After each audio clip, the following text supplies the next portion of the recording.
ఇలాంటి నాటకాలు ఈ కాలంలో ఎవరు చూస్తున్నారు? అందరు సినిమాలు షికార్లు చేస్తున్నారు. ఈ నాటకం చూడండి, మల్లన్న కథ.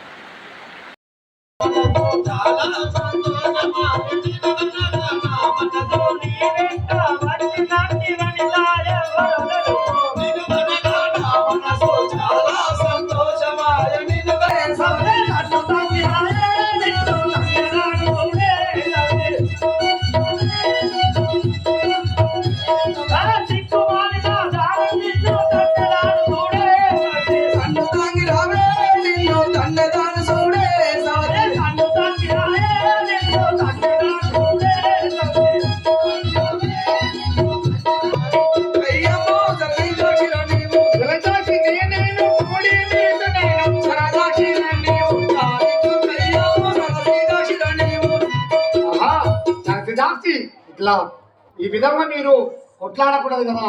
ఇద్దరు కలిసి ఉండరు, మొత్తం నలుగురు కలిసి మెలిసి మంచిగా